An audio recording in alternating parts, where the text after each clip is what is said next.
This house, it's been transferred to our eldest son and his wife. Strangers should leave immediately. Despite the fact that I was bearing the burden of the house mortgage, I received shocking statements from my in-laws and husband.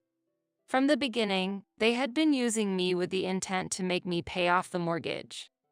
When I learned this truth, my heart rapidly shifted from gratitude to anger.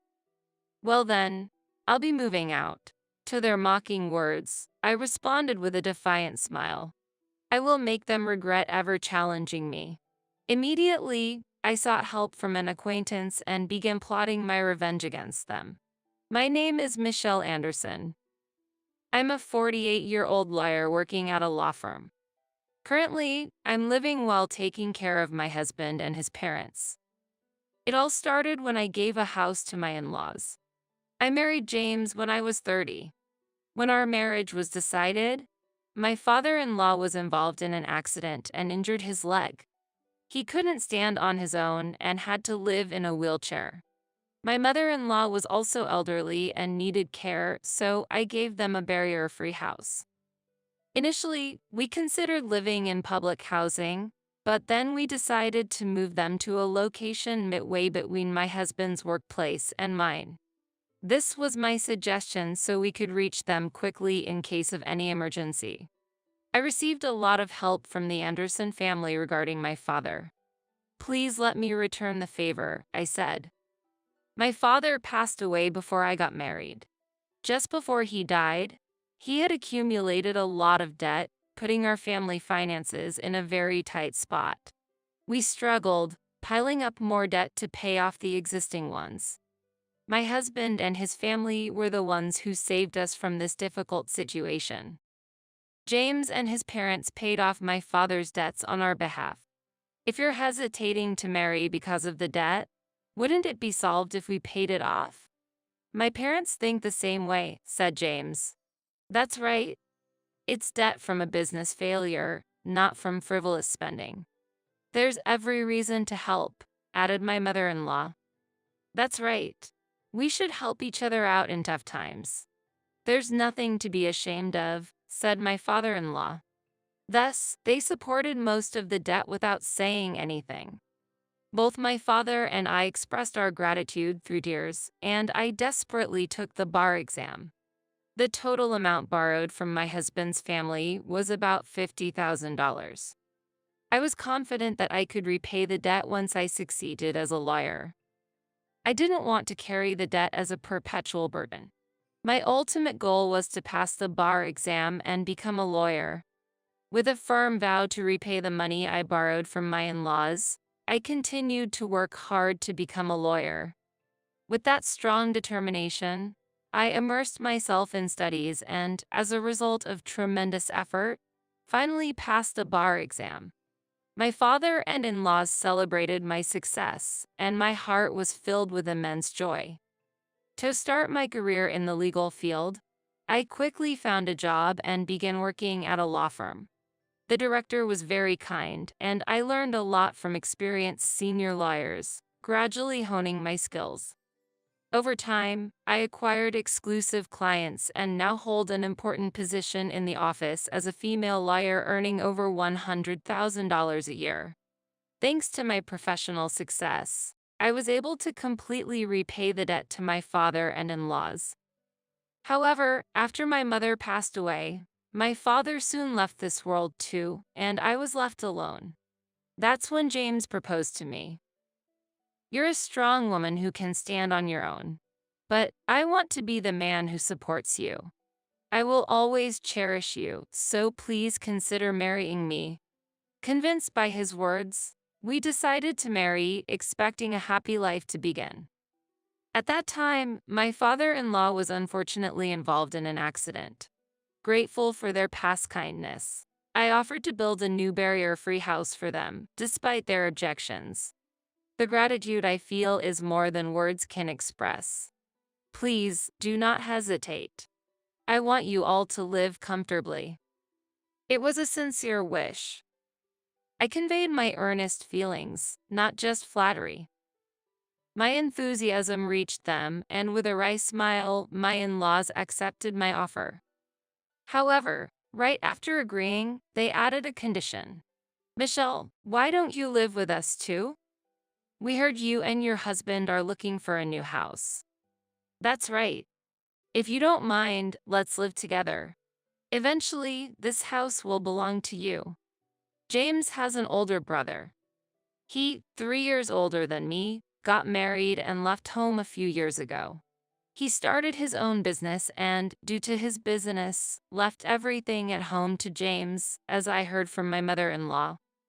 My brother-in-law had an oral agreement that in exchange for taking care of the aging parents, James could freely use the parents' assets. Before leaving home, my brother-in-law had communicated this to James. Moving to the new house would shorten my commute, and we would start living together with James and his parents. Since we could support each other in times of need, there was no reason to refuse living together. However, I was worried that I might trouble my in-laws.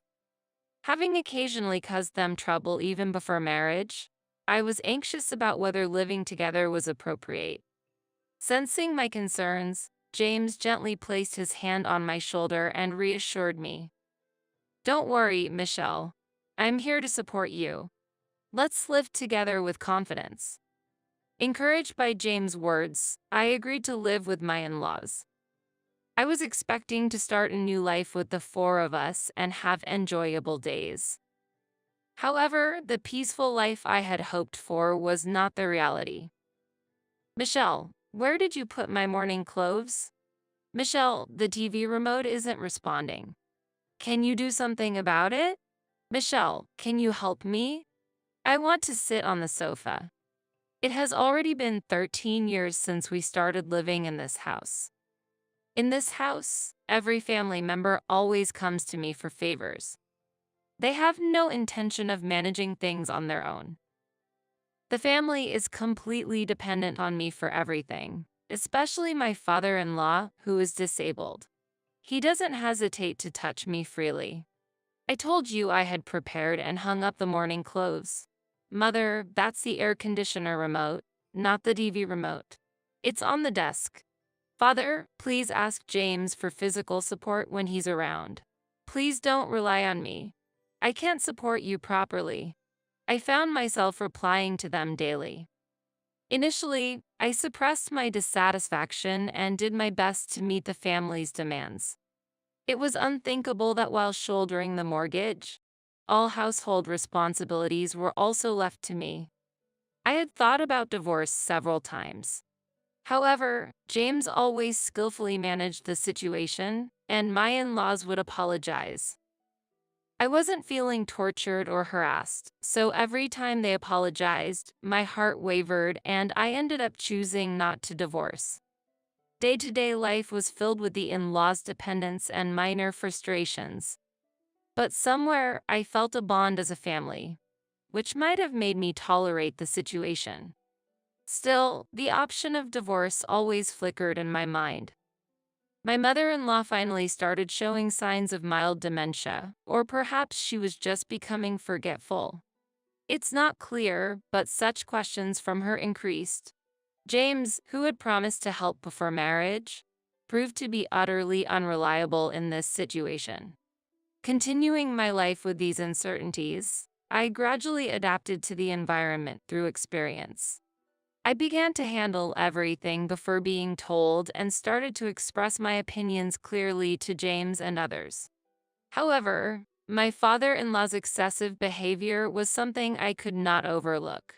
I expressed my dissatisfaction not only to James but also to my mother-in-law. I can't overlook father's behavior. Lately, he pretends to have dementia to touch me. Mother, please do something. My father-in-law has not yet been diagnosed with dementia. To be precise, he was examined, but he wasn't clearly diagnosed with dementia. The symptoms were mild, so it was a gray area whether it's dementia or not, the doctor said. Don't say that. It's part of the illness. It can't be helped. Certainly, such behavior could occur in dementia tendencies. But normally, this happens at a more severe stage of the symptoms. Regarding my father-in-law's behavior, he was just using the word dementia as a shield to act freely. Even after the doctor said it's not dementia, my in-laws arbitrarily decided it's dementia and used it to excuse inconvenient situations. I could understand if it was really dementia, but using an illness to force others to endure is not acceptable. I consulted with James and sought a response from my in-laws, but each time he said it was troublesome and kept postponing it. When I was about to reach my limit of patience, an unexpected event occurred. This month, the repayment is completed. I'll be freed from this suffering. On a holiday afternoon, I was organizing the household account book and my diary. Looking at the bank book, I noticed something and my face brightened. At the end of that month, the mortgage repayment for my in-laws' house would finally be completed. Filled with a sense of achievement, I felt as if a heavy burden had been lifted. Thinking that my burden would decrease and I would have more money to spend freely made me very happy. However, at that point, I didn't know yet that the real trial was about to begin. One evening, during a family dinner, James suddenly started talking about the mortgage being paid off. "Michelle, the mortgage for this house is going to be paid off completely this month, right?" he asked. Since he had never brought up the mortgage before, I was a bit taken aback by his sudden question. However, he poured beer into a glass from a bottle with a friendly smile. "Yes, that's right, but why all of a sudden?" I replied. "Because we have to celebrate, right? You've had a hard time, Michelle. I want to celebrate grandly as a thank you," James said. I couldn't hide my surprise at his unexpected words. I was touched that James had thought that way and understood my burden. Thinking, if only he helped a little more with the housework, I felt grateful that he cared about me. His words instantly erased my frustrations, and a smile of joy spread across my face. "James, thank you. Can I look forward to the celebration?" I asked. "Of course. We'll discuss it as a family and prepare." "Just wait, Michelle," James replied. Relieved by his words, I looked forward to the celebration preparations. But this happy feeling didn't last long, and soon I was faced with the harsh reality. I accepted James's invitation without suspicion. It seemed that my in-laws had also heard about the talk and were preparing something together. A few weeks later, I was called in by James and my in-laws. Work had calmed down at that time, and I was in good spirits, so it was a perfect occasion for celebration. "Sorry for the sudden call. I have something to talk about." "It's okay, no problem at all. Today, we, as a family, have an important matter to discuss with you, Michelle." "What's the matter?" I thought it was about the celebration, but why make it sound so serious? Wishing they would just talk normally, I decided to listen to what they had to say. "Actually, now that the mortgage repayment is ending, we want you to leave here," they said. "What?" I couldn't help but let out a surprised voice at this unexpected statement. They wanted me to leave the house as soon as the mortgage was paid off? What was I being told? Was it a misunderstanding? Such surprising words made me want to think it was a misunderstanding. I couldn't fully comprehend what James was saying and lost my words, unable to respond to his query. At that moment, I couldn't catch up with my thoughts and was just confused. Seeing me like that, my in-laws couldn't wait for me to understand the situation and began to explain further.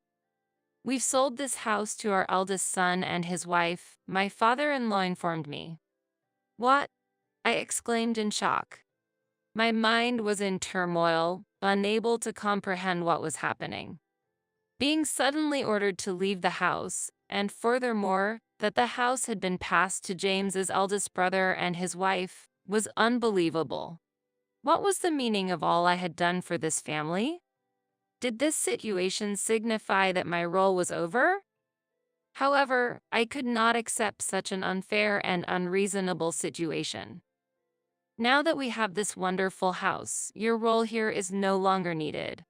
We tolerated you until the mortgage was paid off, but now the house is ours. You are no longer needed, my mother-in-law continued. I had lived in this house with James's family, feeling deep gratitude towards them. Because I felt so grateful, I stayed without saying anything until today. But now, I realized it was all just an act. Even helping my father and me was part of their plan to make me do something for them. Facing this truth, I felt a deep sense of betrayal and disappointment. The sudden estrangement from a family I trusted was an immeasurable mental blow to me.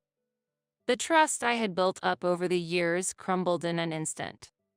It was as if everything I had believed in for so long was just an illusion, deeply wounding my heart. They knew I was striving to become a lawyer to clear my father's debts, so they gambled, thinking the investment, though risky, could potentially double in return. It was a scheme to make me buy the house. We expected a significant return if we showed you kindness. Ever since you and James were dating, we thought the investment wouldn't be a waste, she added. When you were happy just for us taking a little care of your father and gave us expensive wine as a way to thank us. We thought you were easy, she continued. It was before my father's business collapsed. My family was quite wealthy until then. James seemed to have been eyeing my family's wealth from the beginning, knowing I was aspiring to be a lawyer. That's why he saw value in his actions up to this point. Unaware, I completely trusted James and his family. How foolish I was. I couldn't believe myself. That's why we devised this plan. We thought if we obligated your father, we might get a big reward, he said. Their confident and unbelievable statements were hard for me to accept. So, it's a great success. We've got a wonderful new house. It's in our name, and once the mortgage is paid off, everything is ours. What we do with our property is none of your business, they declared. Their words were filled with planning and conviction, and I struggled to accept this reality. It took me time to understand that everything had been planned from the beginning. For these 13 years, they had just been quietly waiting for this moment. They never truly loved me or my father. We were just a means to their end. Their plan had been to approach our family from the start, and we fell into their trap without realizing it. Faced with this unbelievable situation, darkness spread in my heart. My emotions sank into deep darkness, as if I was standing on the edge of a cliff. The word despair suited my feelings at that moment. I couldn't understand everything they had done, thought, and executed. So, outsiders should leave this house immediately. You have no place here anymore. Their words inflicted a deeper wound in my heart. Confronted with the fact that I was no longer needed in this house, I was just dumbfounded. This house was once a place of peace, love, and warmth for me, but now all that had crumbled away. A chapter of my life had ended, and a new, lonely journey was about to begin. There's your stuff to pack, so it can't be immediate, James. If you do that, you'll really be in trouble. Let's do it tomorrow. I'll give you until tomorrow to pack your things properly and leave, my mother-in-law declared. This house now belongs to the Anderson family, my father-in-law added. Also, I'll get the divorce settled. There's no point in us being a couple anymore, and I'm tired of your nagging. Make sure you've signed the papers by the time you leave this house tomorrow, James said. The words Anderson family weighed heavily on my heart. It was now clear that I had never been accepted by the Anderson family from the beginning. Was I treated unjustly and made to work like a slave, struggling to balance housework and my job because I wasn't considered family? All my questions merged into one, and I could only muster a bitter smile. I was deceived by your family from the start, I murmured. That's right. Are you stupid? Don't you understand that? James retorted. Hearing his words, I felt something breaking inside me. Looking down, I slowly raised my face and, forcing a smile, gave an unexpected response to my in-laws. Then, I will move out. My heart could no longer find a reason to stay with the Anderson family. All those days were filled with their deceit. My life from now on would be a new path. When I suddenly showed a bright face and decided to leave the house lightly, my in-laws could not hide their surprised expressions. Quite obedient, aren't you? Got something up your sleeve? My mother-in-law asked suspiciously. No plans. Hearing such an incomprehensible story, I felt like my life hit rock bottom. And just like that, my love for your family cooled instantly. I'll pack up my things right away and leave this place. I'll properly sign the divorce papers. I'll have my lawyer contact you later about the division of property. Goodbye, and thank you for everything up to now, I said. Without waiting for my in-law's reaction, I returned to my room.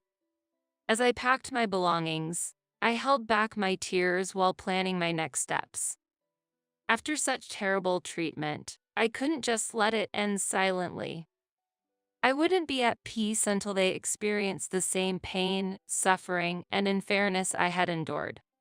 While packing, I calmly thought of ways to get back at them. I meticulously planned how to inflict the greatest pain on them. Various thoughts raced through my mind as I deeply contemplated my future actions. My anger and disappointment towards the in-laws were indescribable, but I maintained my composure, searching for the best way to resolve the situation. My revenge on them had to be more than just an emotional reaction. They needed to seriously understand the consequences of their actions. My new life began from there. While I was packing, suddenly my phone rang. The moment I saw the caller's name, a strategy formed in my mind. Surely this person will support me, I thought, and, without hesitation, answered the call, revealing the harsh situation I was facing.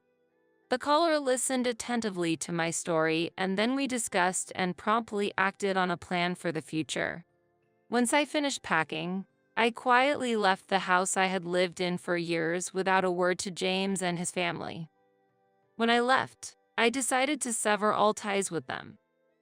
So, I deleted their contacts from my phone. Determined not to respond to any communication from them, my decision soon started showing results. The day after I left the house, I received numerous intense calls from my in-laws. I had deleted the numbers, but remembered them due to our long association, which weighed heavily on my mind that morning. They must have realized that I had left the house and understood what had happened. However, I had no intention of responding to their calls anymore. As I looked at my phone, I indulged in a sense of superiority over my decision and smiled lightly. At that moment, the person who provided me a new place to live reassured me, "You don't have to answer the phone at all." I gratefully nodded at his words. I was ready to take the first step towards a new beginning. My life was about to enter a new chapter in a new environment. After the calls from my mother-in-law stopped, James started calling. His calls were like unbearable noise to me then.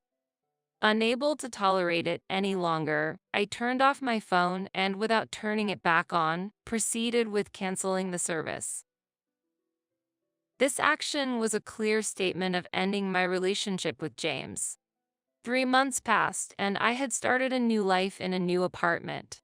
Freed from the stress of living with my in-laws, I could focus more on my work.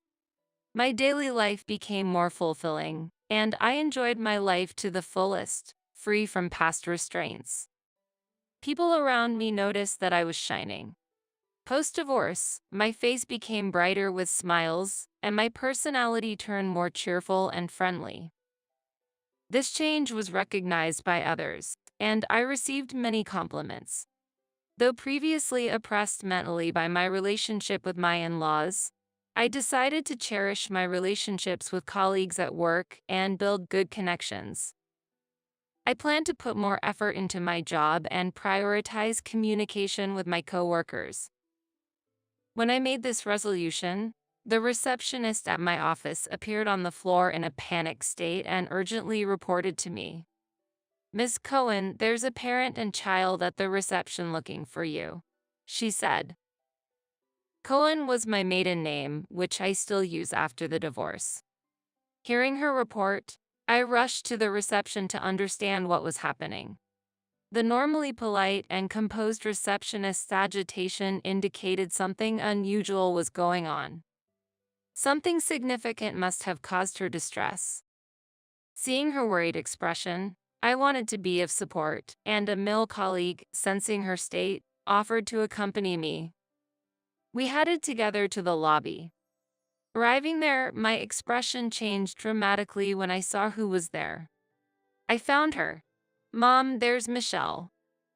When I heard that voice, I saw my mother-in-law and James.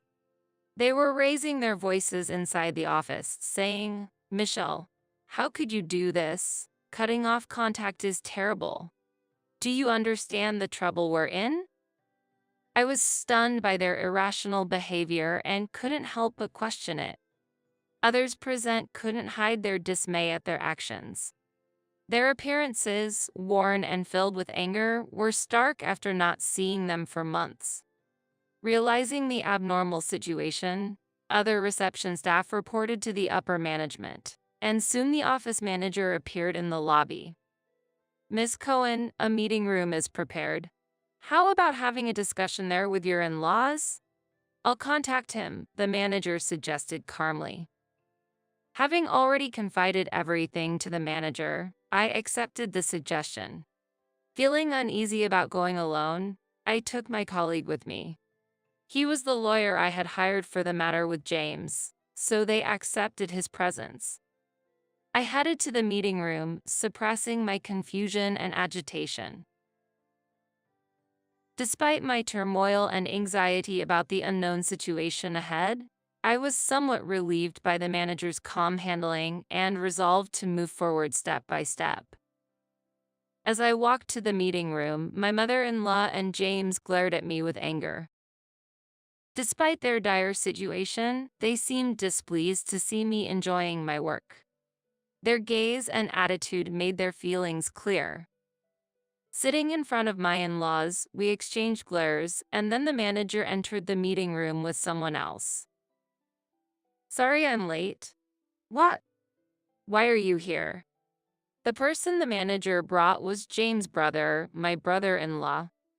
He stood there, glaring at the two with an angry expression. "There's nothing to say. You guys have really done something ridiculous." My brother-in-law was a former gang leader who used to rule this area in his youth. He now runs his own company, working in construction. His employees affectionately call him boss, and he detests dishonest behavior. After consulting with him about this incident, he was visibly angered. When I lost my place to live, he had taken care of me for several weeks in a women's dormitory. He was already aware of the house situation with my in-laws. Informed about the details, he immediately offered his help. Why didn't he know? When my in-laws told me to leave the house, they said they had sold it to their eldest son and his wife. I found out everything from Susan and confirmed it. "You didn't think you could do such a horrible thing to Michelle and get away with it, did you?" As soon as the name Susan was mentioned, James and his mother showed expressions of astonishment. Susan was his wife and the mastermind behind this incident. As the wife of the eldest son, she had always harbored hostility towards me for some reason. She had been a housewife, following my brother-in-law's wishes, up to this point. However, it wasn't my brother-in-law's instruction but her own will. Women were seen as the guardians of the home, and her parents had lived that way, so housekeeping was deemed natural for her. Based on such notions, she seemed to believe that women who went against this belief were not real women. However, when I appeared, how did she view me? My attitude of actively engaging in work for nearly 40 years might have been too dazzling for her. Moreover, Susan was not good at cooking.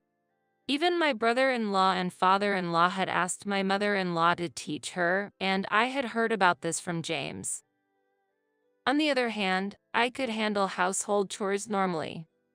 Furthermore, I managed housework better than Susan while juggling my job.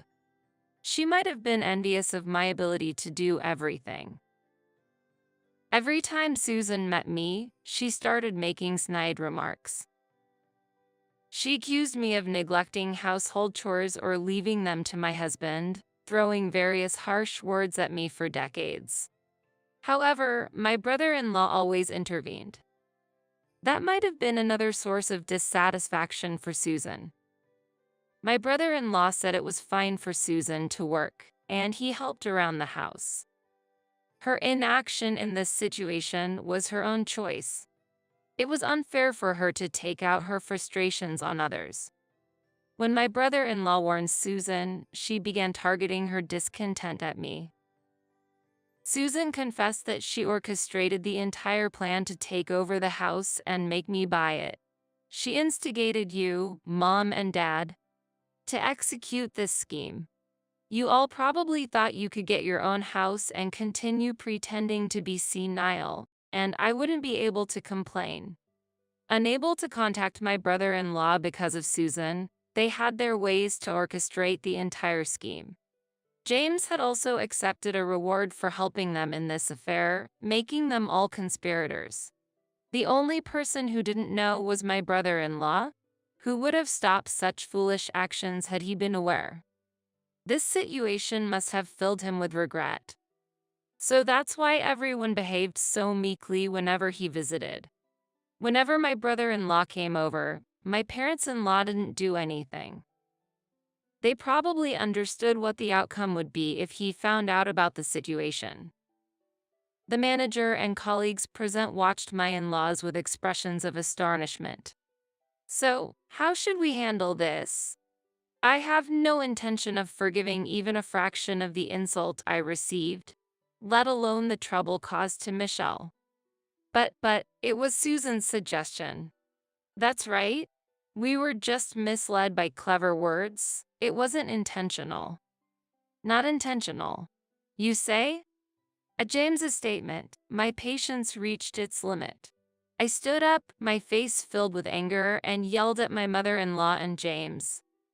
How can you say you had no ill intentions after doing such a thing?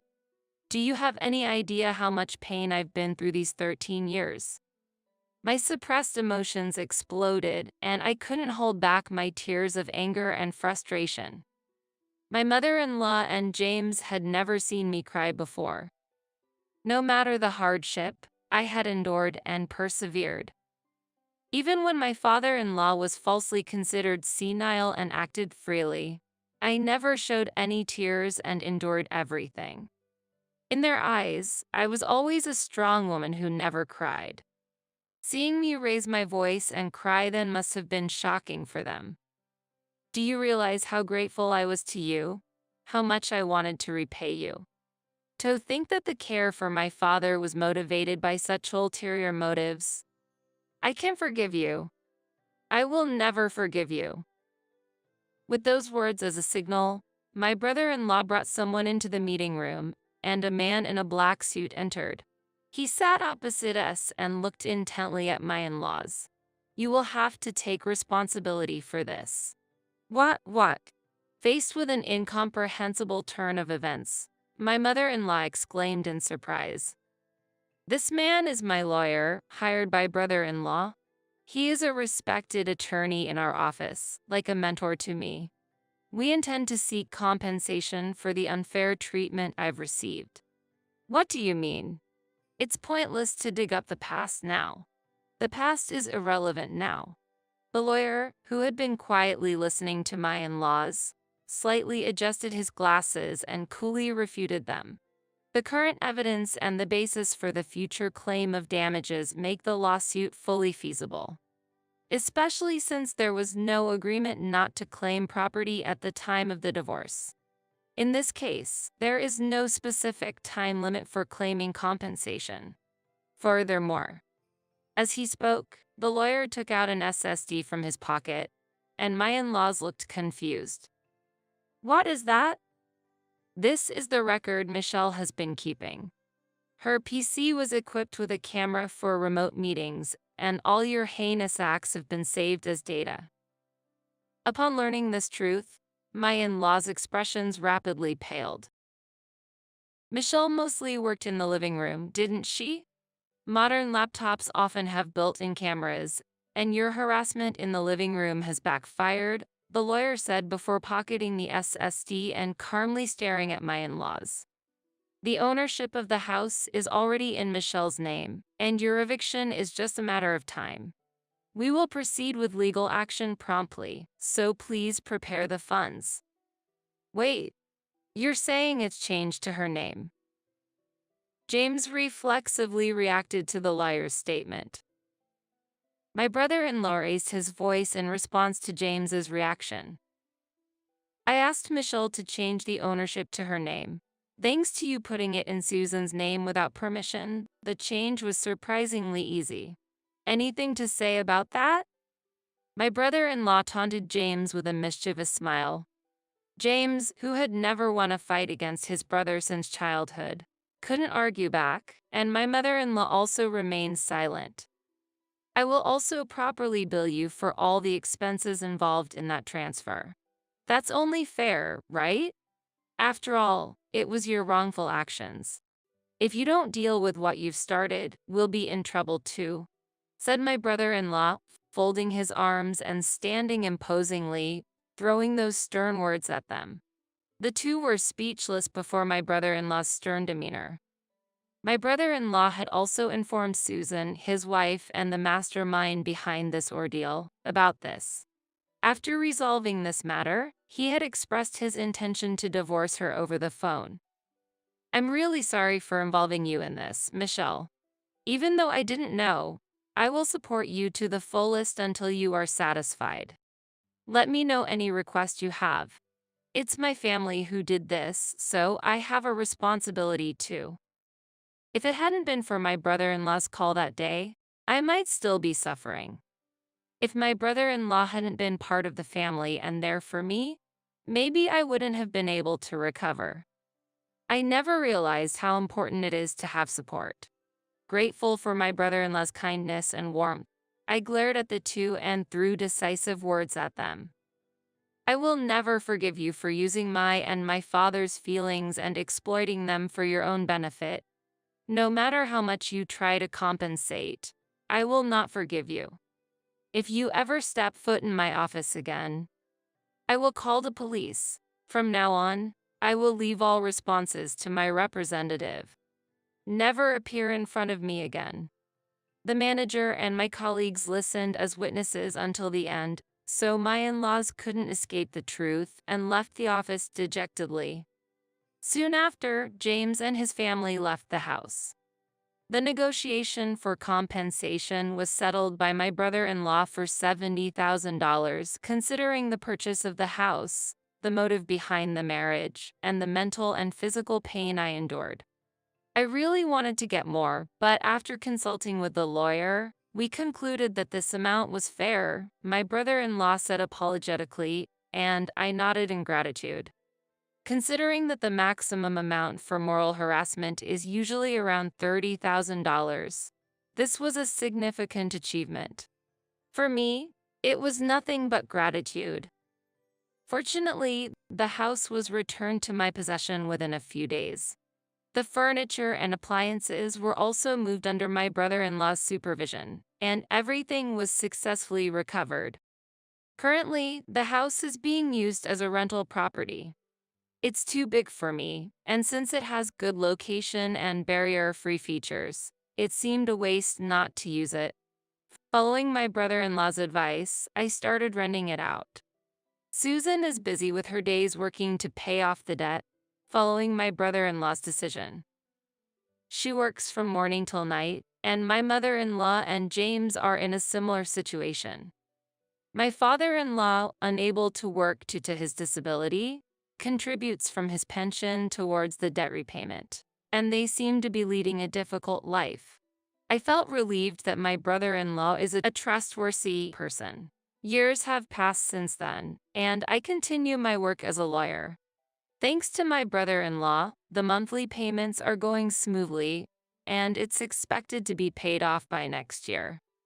Despite often contemplating ending my life amidst the hardships, I held on to the belief that my efforts would be rewarded someday.